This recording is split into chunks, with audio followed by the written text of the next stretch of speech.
Have you ever heard the phrase, "A diamond is forever"? The slogan was coined in 1947 for the London-based diamond giant De Beers. Today, the company and its partners are still leaders of the trade, accounting for roughly one-third of global rough diamond production by value. De Beers currently mines in 4 countries: South Africa, Canada, Botswana, and Namibia. In South Africa, the northwestern coastal portion of the country has been a hub since 1925 and was closed off to the public until recently. The ravaged land left behind by mining operations in this area ultimately reflects the toll of the trade. One such type of mining is open pit or open cast, which creates large circular pits in the earth. It really looks like this kind of like hellish game of chutes and ladders. There are just these multiple levels of dirt tiers within this pit, connected by bridges and ladders and ropes, and predominantly boys and men are being lowered by ropes tied to their bodies to a subsequent level to sweep the littoral at the next level looking for diamonds and things. That's Matthew Gavin Frank, a writer and professor at Northern Michigan University, where he teaches courses in nonfiction, creative writing, and poetry. He's also author of the upcoming nonfiction release titled Flight of the Diamond Smugglers, a tale of pigeons, obsession, and greed along coastal South Africa. Frank traveled to this region to learn more about the trade.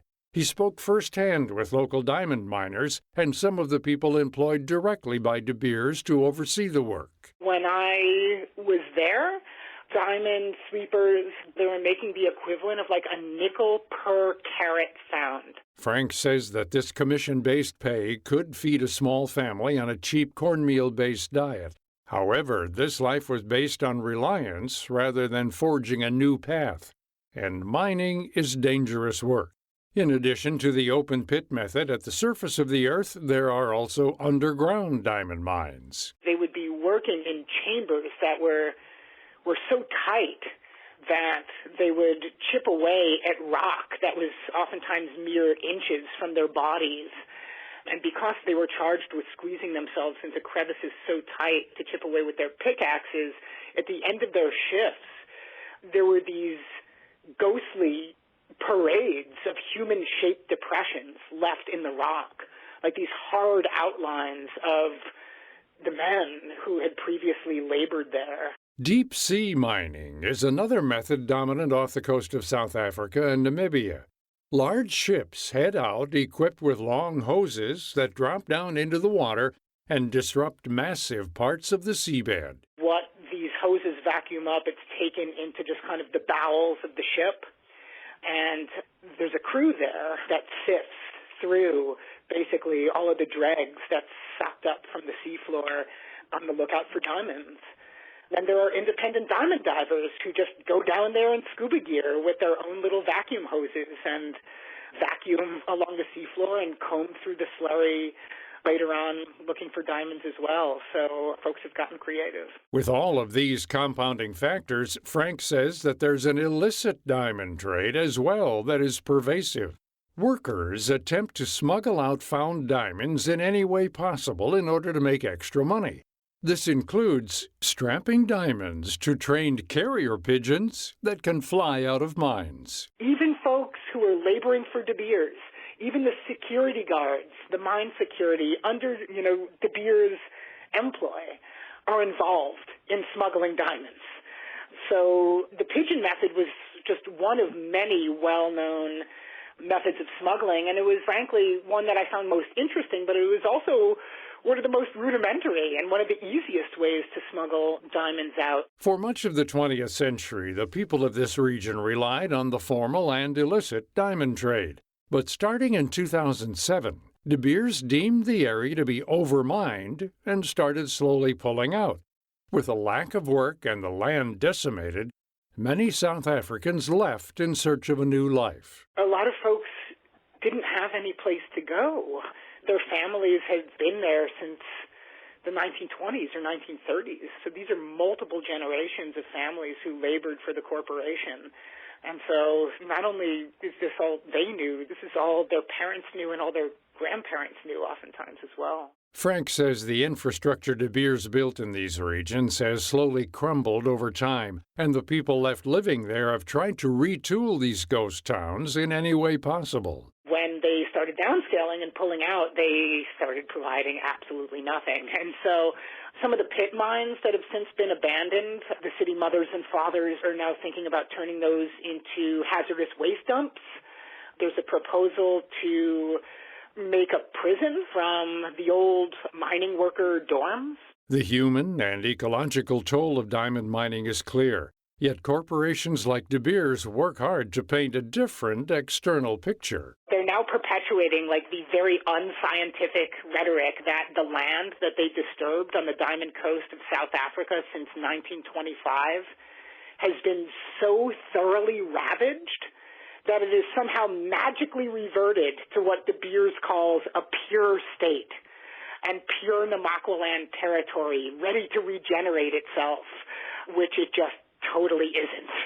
And they're actually trying to prevent the indigenous Khoisan population from moving back onto the land and farming it, because they're accusing the indigenous Khoisan population of destroying or redestroying the land because of their farm animals. So De Beers just is blocking the indigenous population from moving back onto their homeland.